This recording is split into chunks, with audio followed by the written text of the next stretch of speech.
Good evening, ladies and gentlemen, folks. Thanks for coming. I want to thank you all for being here, taking time out of your evenings. It's a beautiful night. Bad to be sitting indoors, but thanks anyway for coming. My name is Wade Wheeler. I'm a member of the OSST team. I have two recent graduates of the Ozark School District, class of 21 and class of 23, and I've got an 8th grader in the district as well. The reason we're here tonight, folks, we believe there's some serious issues going on with the school district and the school board. And we want to illustrate for you what we believe those problems are and why they're occurring, and some potential ideas on how we might be able to right the ship before things get too far off track.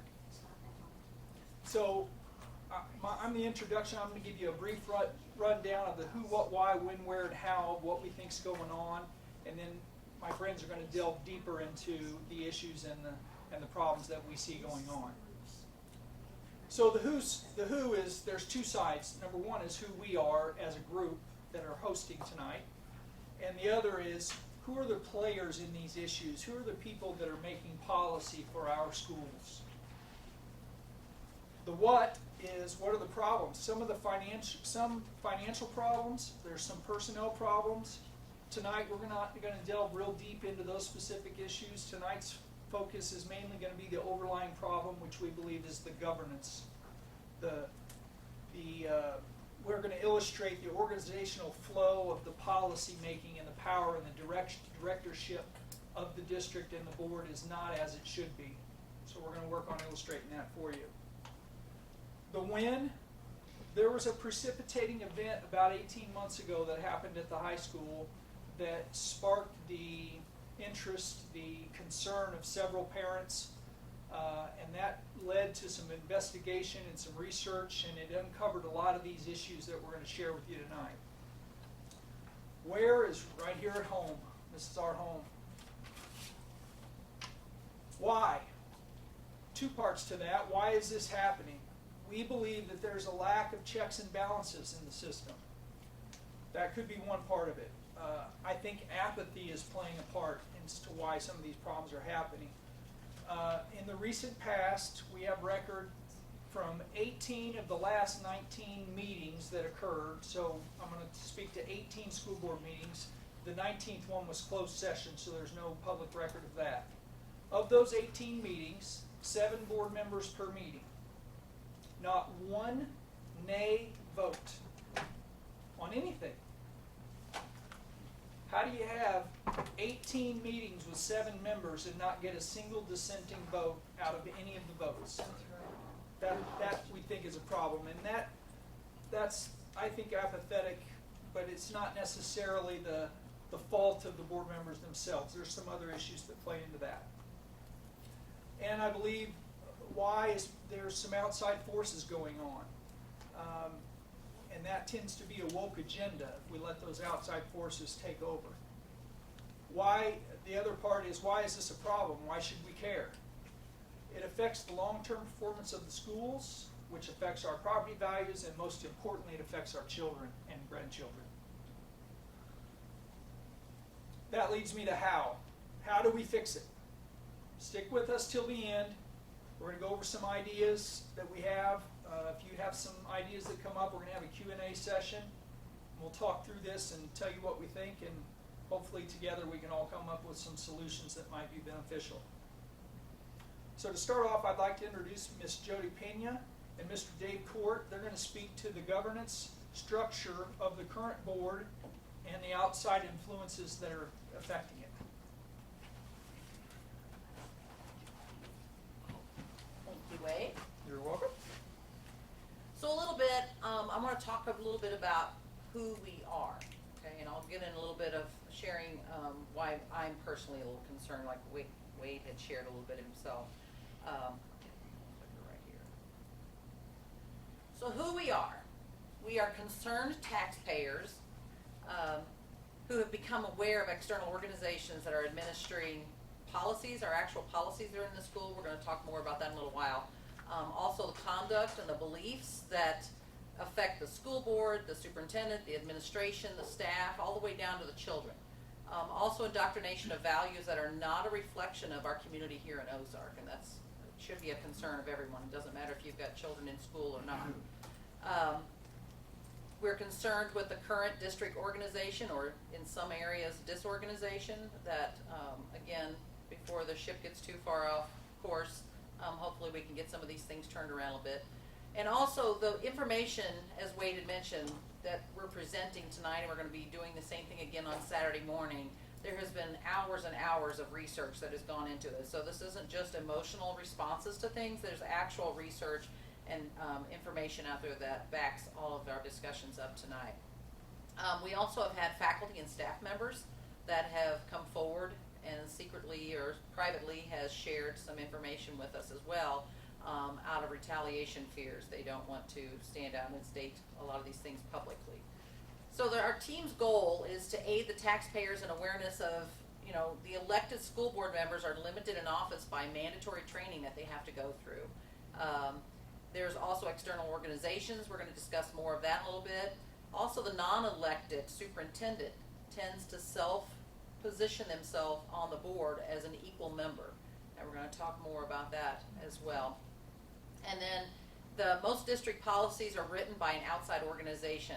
And a lot of people don't realize that most individuals or other school districts that belong to the same organization, their policies are exactly like us. But we're going to get more into that in a little bit as well.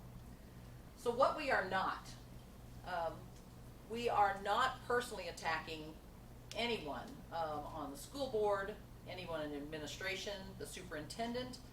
We're not personally attacking a school attorney, any of the faculty, any of the staff members. This is just, we're talking about the way the structure has slowly rolled into what it is now, which is causing concerns. So that's what we're getting into. Not all members currently have children in the schools, but are concerned tax-paying citizens. Myself, personally, I have 5 children. I have 5 grandchildren. None of them are in the school district here. However, over the years, starting back in the mid-'80s, having children in different school districts, moving from different places. I had a husband that was in the military. I experienced a lot of issues in different school districts.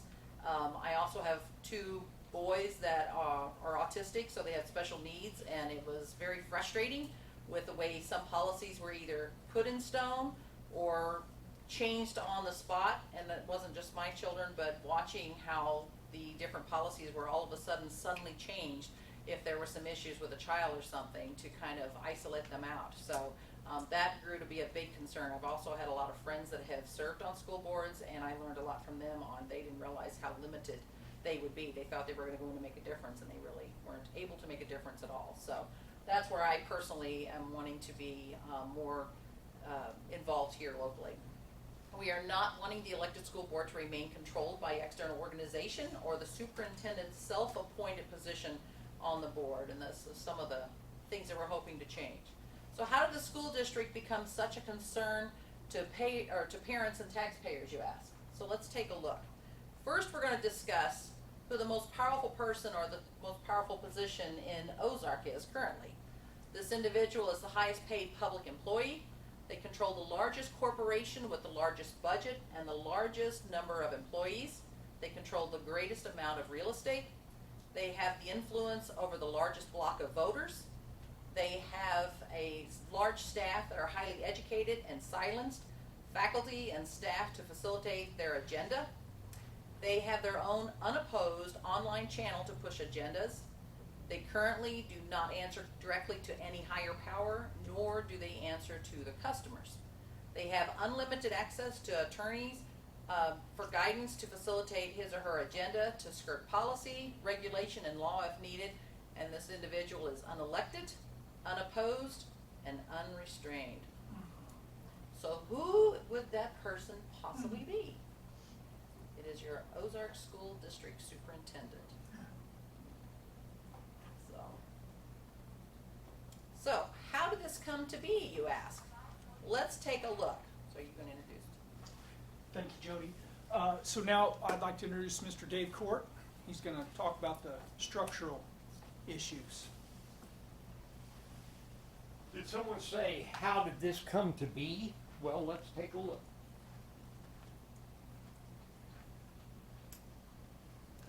is the school's customer? Who is the school here to serve? Citizens and the students. You, not the kids. You will hear, we're here for the kids. We're here for you. You have a choice. You can take your money and you go buy your child an education anywhere you want to. You have chosen to pay the equivalent of 2 mortgage payments a year to buy your child's education from the Ozark Public School. Your child is the benefactor of that education, or your grandchild, or, you know, you continue to pay for that education as long as you own a piece of property. Here's the way it's supposed to work. You are a tax-paying citizen who has chosen Ozark Public Schools. To govern that school, to make sure that that school is adhering to your values, your educational priorities as a community, you elect representatives, just like you elect state representatives, to represent you and to govern the school, to ensure that the school is doing what you want it to do, consistent with your values, with your priorities.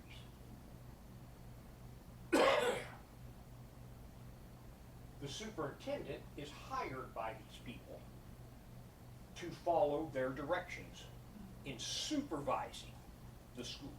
These are the managers. If you're in the labor world, you know what that means. These are the supervisors of this faculty and staff, who in turn serve the benefactors, your children. You're still the boss. You are still the boss. And you choose the managers. You are really the board of directors. You choose the managers. This is the way it's supposed to work. Now let's see how it does work. Here you are down here. And you elect the school board we talked about. Now, in Missouri law,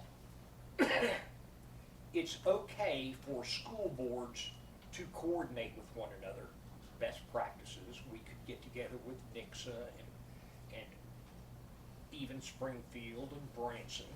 The school boards could meet and say, what worked for you, what didn't work for you, we got this problem, let's bandy about some ideas. That has morphed over time into this thing called the Missouri State School Board Association. You pay $13,000 a year dues to belong to the Missouri State School Board Association.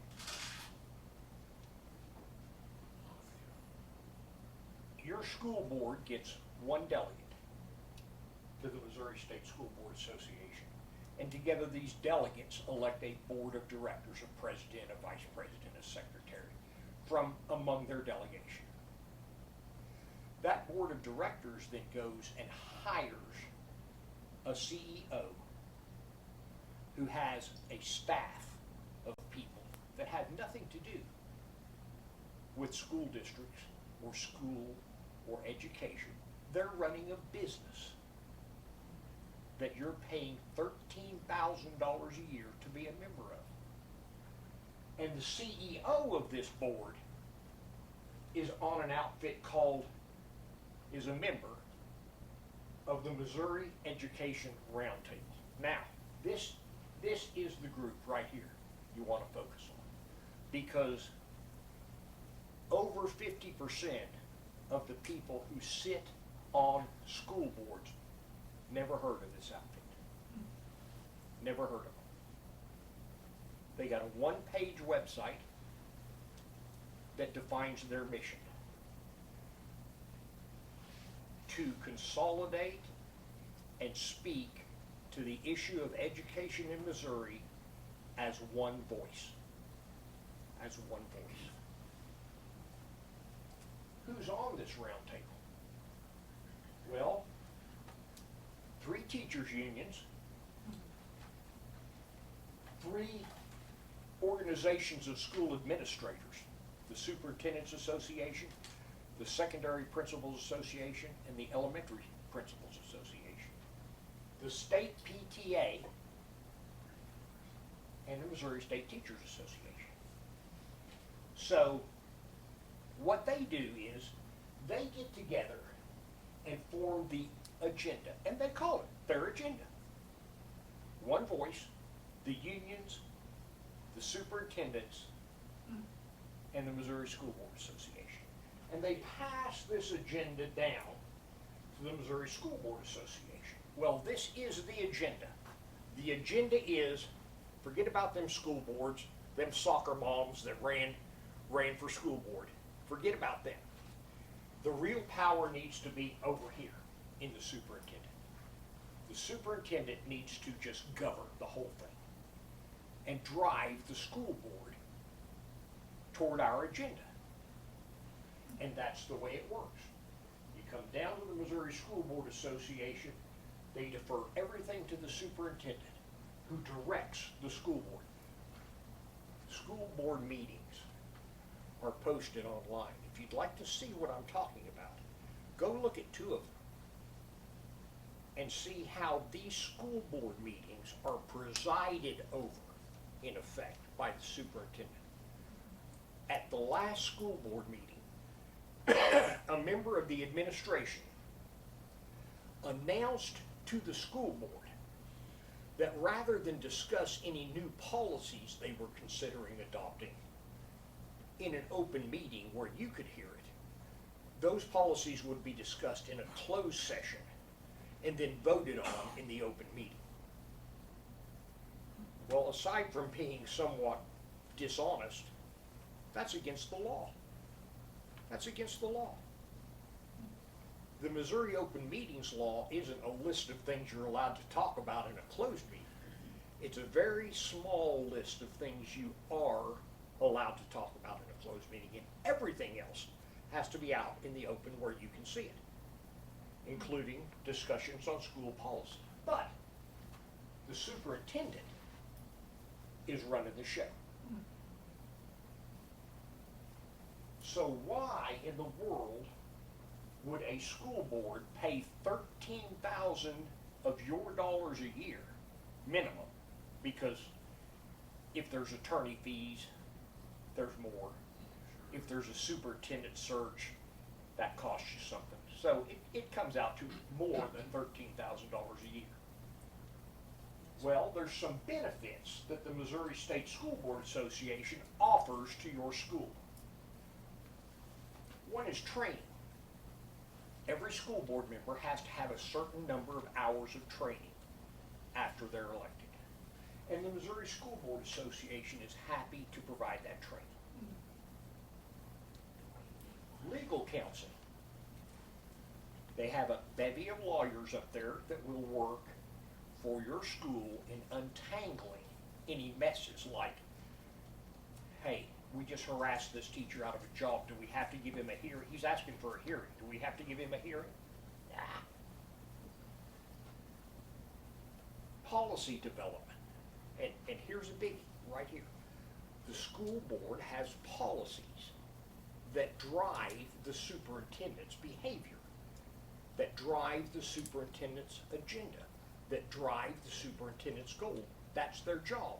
Set the school policies, set the school objectives, hire a superintendent to meet those objectives, to fulfill those policies. Well, the Missouri School Board Association is happy to write those policies, get them online for you because they have to legally be available to the public, and keep them coordinated with Missouri laws and things like that. Superintendent search. If you need, I've heard some schools are actually looking for a superintendent now. If you need a superintendent, they are happy to conduct a search of available candidates and present a list of those candidates to you. Website support. They have nice website, they dedicate one to your school, so when you go to ozarktigers.com, ozarkpublicschools.com, ozarkschooldistrict.com, OSD or whatever it is, .com, you're actually looking at a website that they developed for you, that they keep updated for you. And then they have access to associate members. Now, associate members are people who aren't school boards, who aren't schools, who pay the Missouri State School Board Association money to be associate members. And who are these associate members? Well, they're law firms, they are curriculum companies, they are website developers, they are architects, they are construction contractors, they are people who sell social services. They are all of the things that a school needs to function.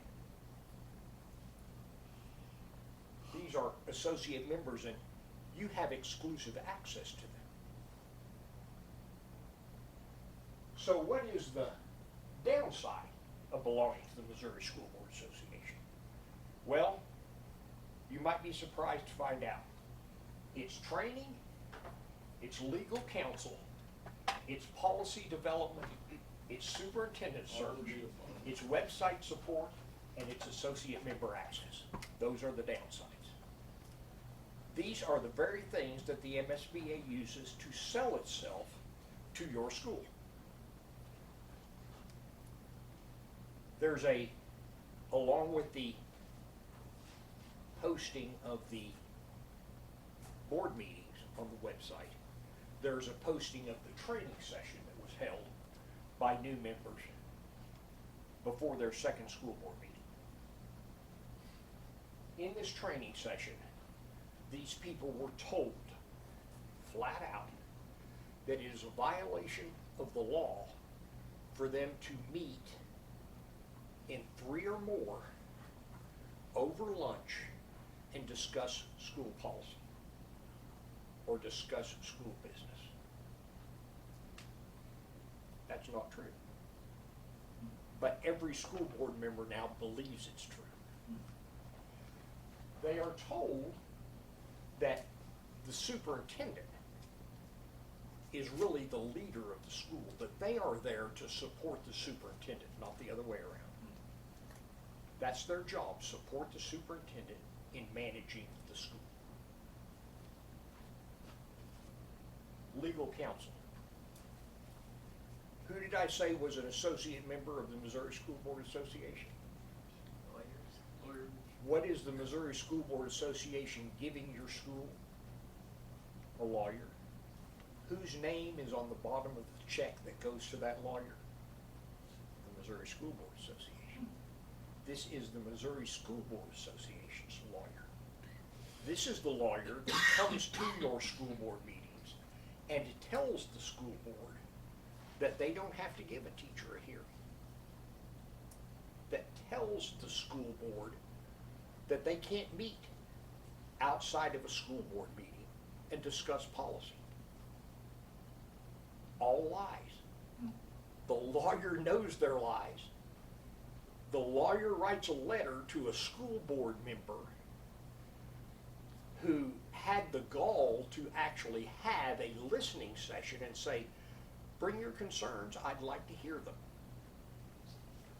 Post that letter in public that cites a court case that says members of the school board cannot unilaterally govern. The school board can only govern as a whole. And cite that case to say what you're doing is wrong. When the case actually says, because school board members can't govern, they can meet as often as they like in 3s and 4s. Because they can't govern, it's not against the law for them to have an open meeting with the public. That's what the case said.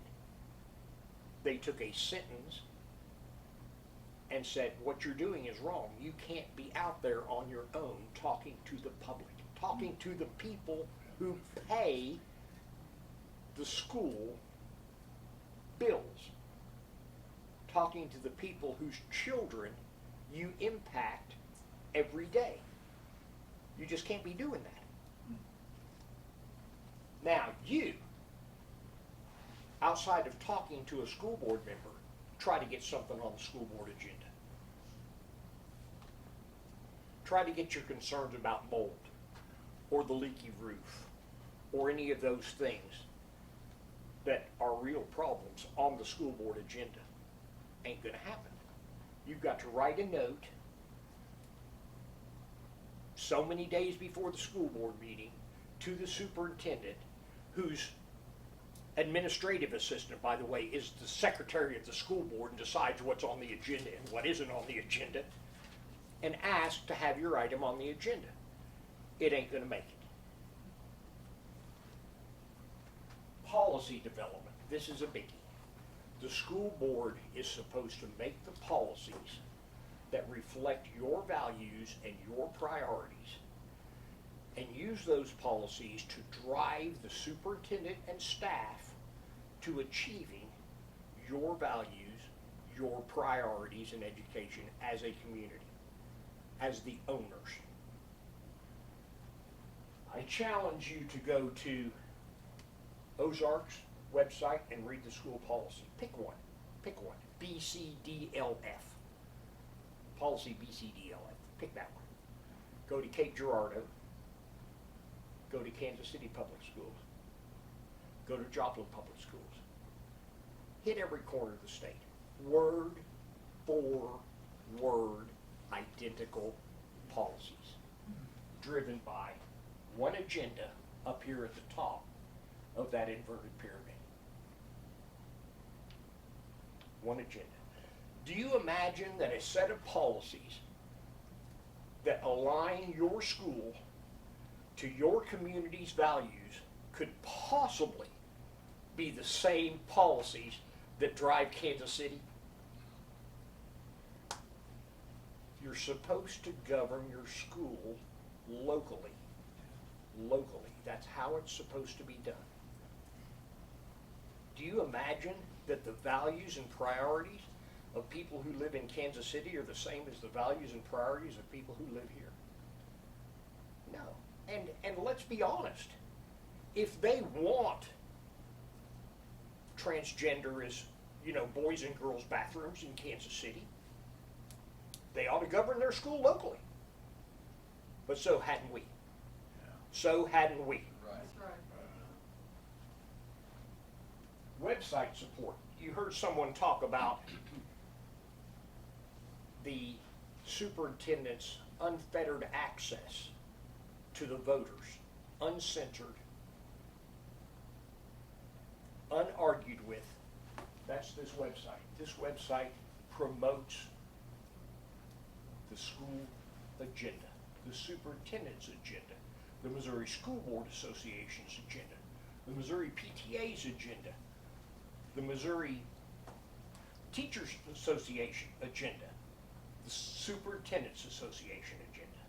That's what this website is all about. Go there and read it. You will see how bad school choice is. You will see everything that is a legislative priority of this top dog group promoted by your superintendent on your school's website that you paid for. Associate member access, that's a downside. How many people do you think had a serious bid for the multi-million-dollar HVAC replacement that's going on in your school next year? Who do you think won?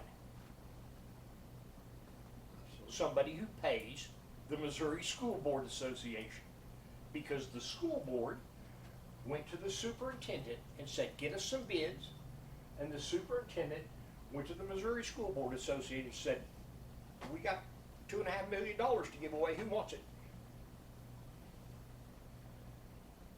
Everything they sell you for $13,000 is specifically designed to rob you of the local governance of your school.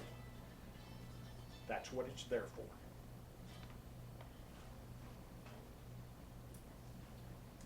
We're done, right? Okay.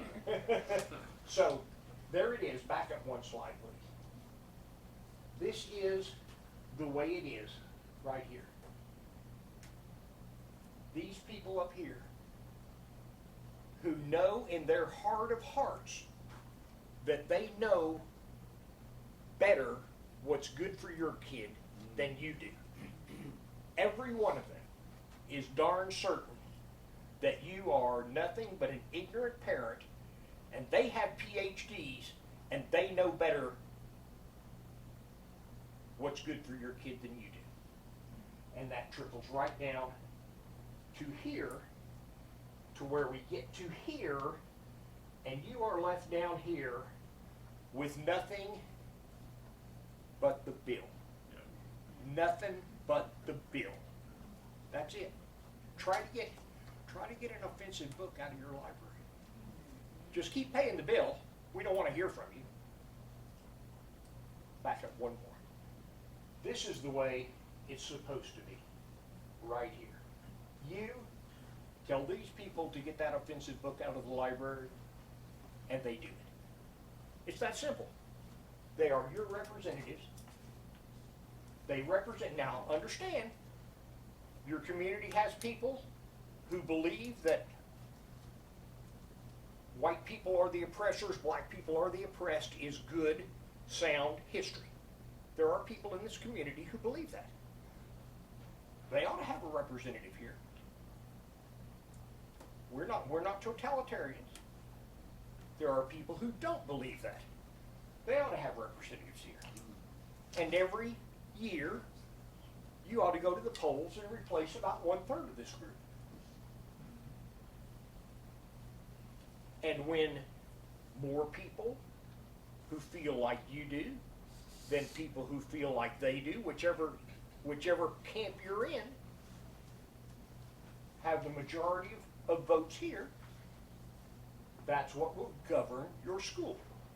That's the way it's supposed to be. Not 7-0 votes, one voice on every item. In the training session, 7-0 votes are what you strive for. What you strive for. One voice. One voice. We're all here for the kids. We're all here. You're even allowed to have a different worldview. But we have one thing in common. We're all here for what's best for the kids. And not one school board member said, best for the kids according to who. So you can have this, or you can have this. That is up to you. You can have one or the other. Thank you, Dave.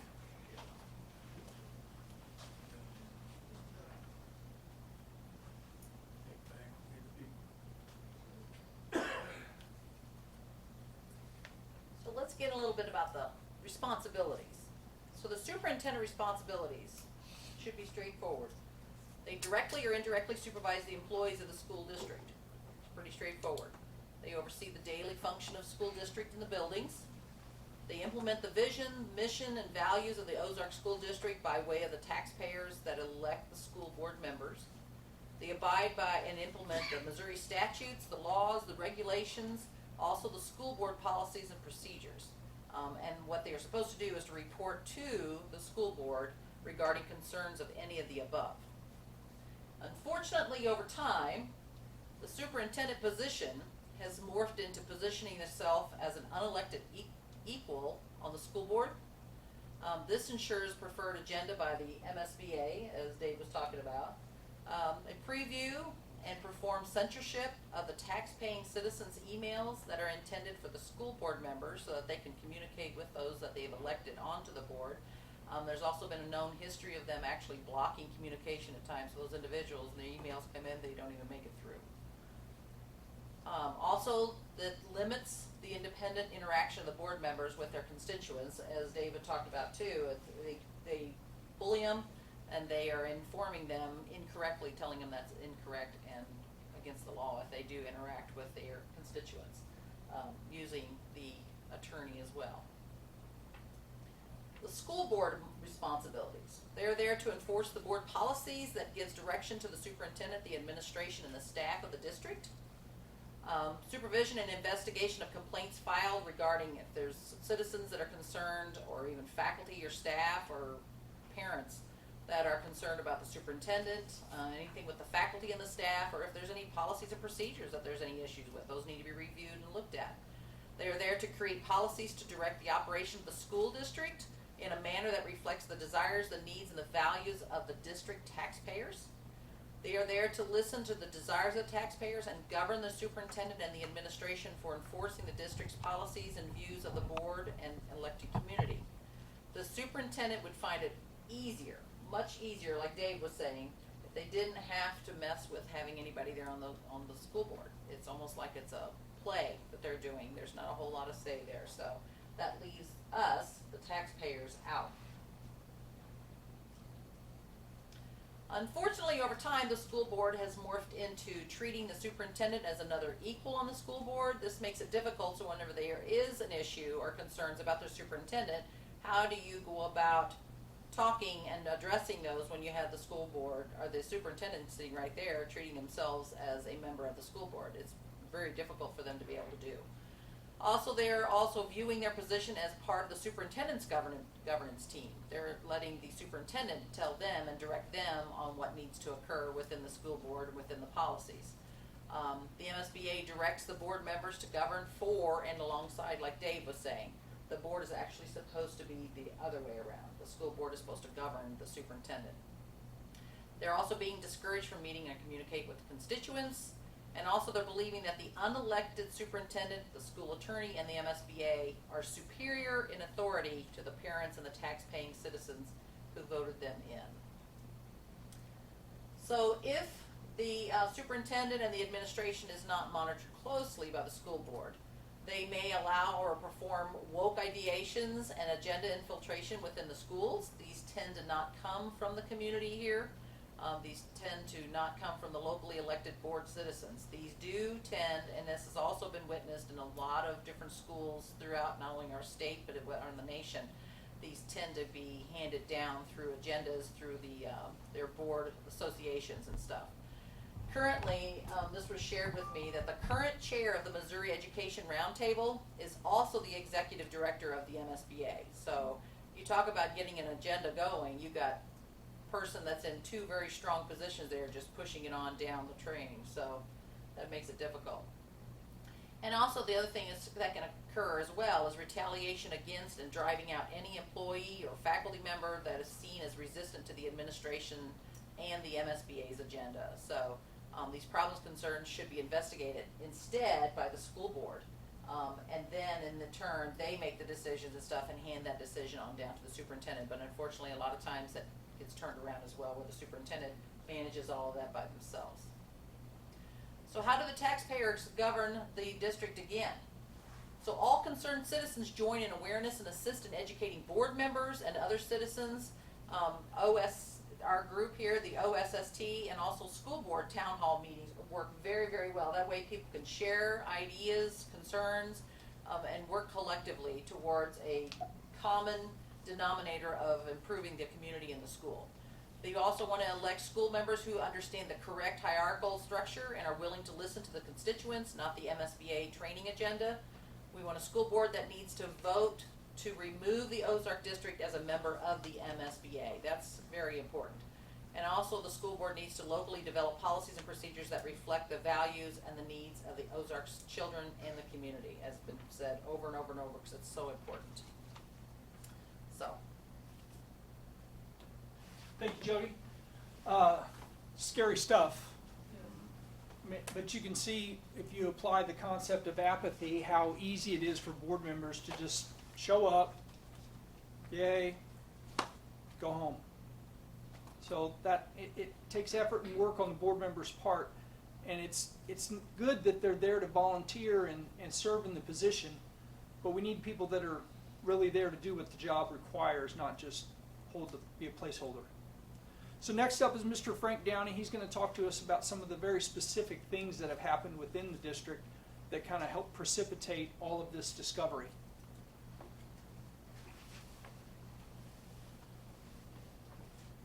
How many here believe that the Ozark School District is a good school district? It is a good school district. How many believe that a good school district can become a bad school district? Obviously. Yeah, it can. It happens all over the country, and it's happening all over the country. You know, we are just a single personnel change away from changing the standards of our community and the way the school is run. And we're 2 personnel changes away from an irreversible change in our school system that doesn't hold the same values that we do. For instance, if we have a superintendent change that has an agenda or is an activist superintendent, and we also say we lose our superintendent of curriculum that we have now, which is kind of holding the line. If those 2 became activist superintendents, we would be in big trouble. Because there's no way, because of the power they wield, we as citizens going to be able to resist the world coming in and changing our community and our schools and our kids.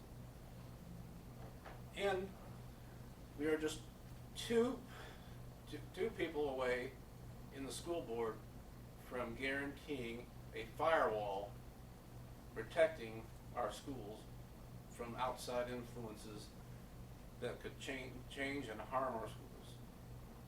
And so here's how it works, and this is my opinion too. Right now we have 2 school board members who are holding the line, and they're working to protect our kids from dangerous policies and decisions. And we have 2 school board members that can go either way. They'll vote for good, or they could be persuaded to vote for bad. And we have 3 school board members who seem to be unaware of the danger that's happening, and the danger they're placing our children in. They would like to keep the current path we're going down and actively make the board less accessible by the people who voted them in. And either by desire or less responsibility, or for whatever reason, they seem to continue to want to give more power to the superintendent. Now, things that are currently going on in the school board. I've attended every school board meeting since the election, and Ozark's schools support team has been recording on Zoom the live broadcast of the board meeting and the open board meetings, and posting them on our YouTube channel and making links in Facebook. And so who do you think the school board is responsible to, according to what's been said here already? Citizens, taxpayers. And these are some things I've noticed while attending these meetings. The superintendent tended to dominate all the proceedings, and in some cases really ran the meetings. And remember, the school board, superintendent works for the school board, not the other way around. So we elect the school board to oversee the superintendent. Here's some recently they had some policies come down from the MSBA for our schools to adopt. And several of the policies were changing certain language within those policies that would have been a detriment to the future of our kids if that language stayed in there. And because the following policies will also have that language in there. And only one school board member noticed that policies had that language in them. And she was the only one that noticed. And at the school board meeting, she brought it up, and two of the others that were swayable agreed with her. And another one seconded her motion, and everybody else came along. And so they changed the wording within the policies for a positive outcome. But the problem was, most of the school board members had not even read the new policy changes. They were just going to vote on them anyway. And partly, it wasn't all their fault, because this is the way superintendents can manipulate a board. The policies were given to the board Friday night before a 3-day weekend, and the school board met on Tuesday. So they really didn't have time to digest these policies and understand what was in them. They were just supposed to go to the board meeting and just vote it. So this is the way that the superintendent can really mess with a board and the MSBA. And this is a systematic problem. And this is how it's used to manipulate school boards all over the country, and they're doing it. Recently, we had a school board member, and they touched on that a little bit earlier, who wanted to meet with some of her constituents and people who voted for transparency. But the school board didn't like this, because this was an outside of the board activity. And the board all signed an agreement that the superintendent and the school board made up, and that the superintendent and the school board president made up.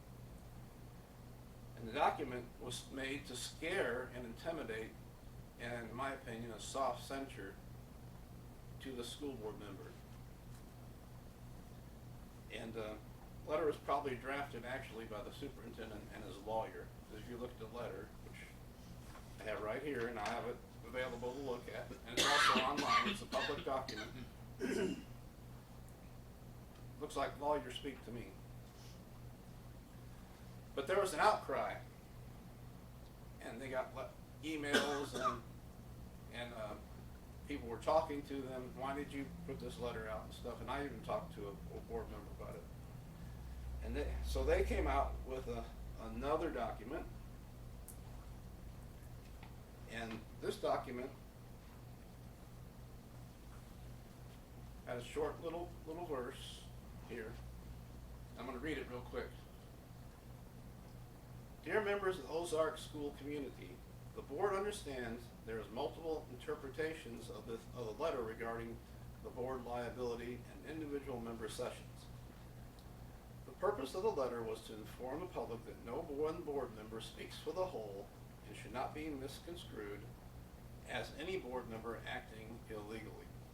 So they're just telling us that we're really too stupid to understand what they wrote. So guess why we got it wrong.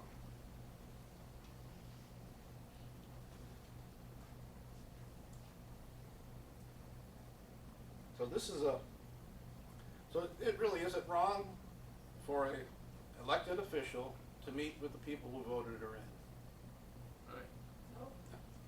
That's democracy.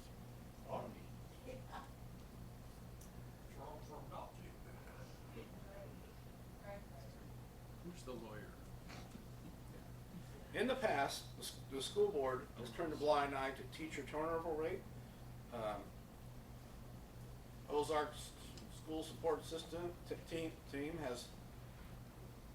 knows of 50 to 60 teachers within the last few years who have rotated out of the school either by resignation or retirement. And there are a myriad of reasons, but we've met many who were forced to resign. The school board has also turned Ozark School Board has turned a blind eye to documented governance issues with excellent teachers that we have, including a teacher of the year, a teacher who had won 2 national titles for Ozark, and an experienced special needs teacher. Those are just among many who have been forced out of teaching. Many of our teachers have essentially have conditions in which they work in that deteriorate over time, not because it was just the work, not because it was just a work area problem, but more it was a forced deterioration of their working conditions by the staff. And some have suffered targeted retaliation, isolation, character attacks. Additionally, the school due process policies that handle these issues were not followed, and this was illegal. That these teachers had no recourse beyond the superintendent to address the board. Can you imagine being at work and your supervisor is mistreating you and you can't go to the owner of the business and say, this supervisor of yours is mistreating us? They've turned a blind eye to safety issues, including mold, leaking roofs, and structure of buildings. Turned a blind eye to ever increasing overhead costs and use of taxpayers' money. We looking at a debt of over $91 million for the Ozark school system, and our projected budget for this year is $101 million. So we're not only in debt, but we're having to pay more. They turned a blind eye to parents' concerns for their children's safety, including bullying, and these kind of things frequently go unaddressed. This was one of the reasons we got involved, because friends of ours, children were being bullied and it wasn't being addressed properly. Did you know in some school systems they don't even have to report a 3rd-degree assault?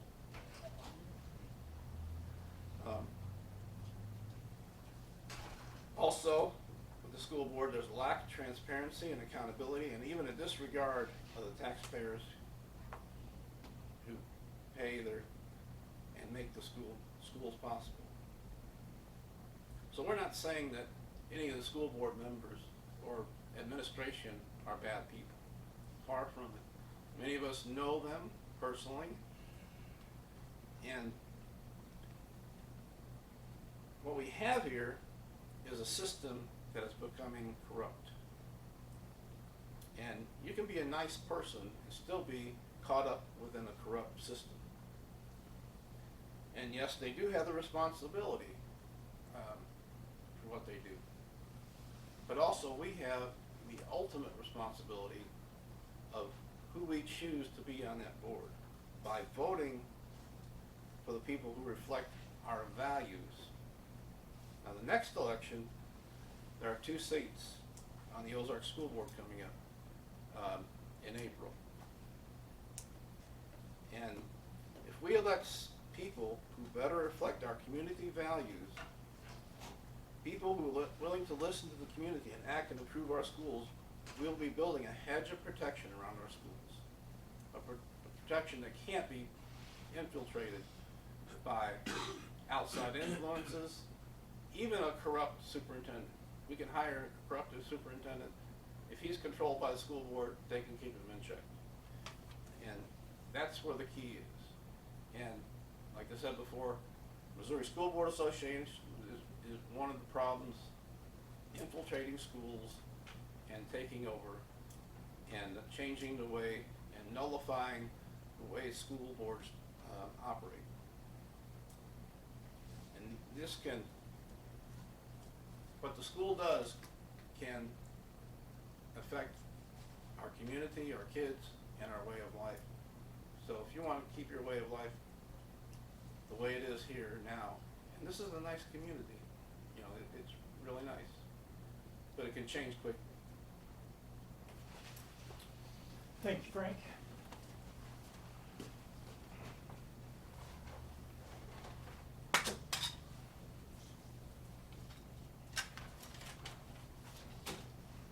wrap this up quick so we can have time for question and answers, but we want to reiterate, I want to reiterate, our group that's hosting tonight, that's been doing all this research, we are motivated to change how things are done, not necessarily who does them.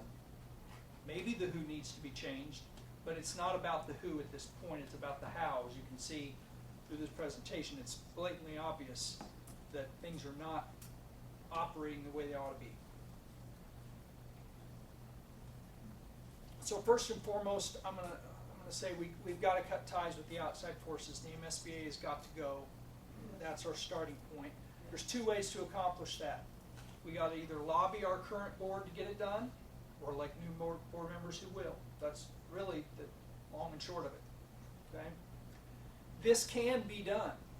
Our neighbors to the northeast, Camdenton, have recently cut ties with the MSBA, and they are now instituting their own policies written by their own community, which is as it should be. So if they can do it, we can do it. Yeah, sure. Okay? We need to get involved with it, with who gets elected on the board. There's, like Frank said, there's 2 seats coming up in April. If you know of people who'd be willing to serve, they have to do their paperwork before the end of the year. I don't know the specific dates, but I'm sure we can get you the information. 1st of December, you have to file, and then the election's in April. So if you know of anyone that you think would be a good board member, put them up to it. Twist their arm. You as citizens need to watch for superintendent search town hall meetings. The search company, if we end up using the MSBA, we've been told will host town hall meetings to hear from the constituents as to what they're looking for. Now, whether or not what you say lands on deaf ears, I can't promise you anything, but if those are out there, try to attend them. If we show some interest, maybe it'll have an effect. Look for more town hall meetings from the OSST team. We want to dive more into the personnel issues and the finance issues that are going on. We just ran out of time tonight. And if you would, sign our petition for the audit. The financial issues that are going on need to be looked at by an outside party, and we're working on getting the state to do that. I want to thank you again for coming. We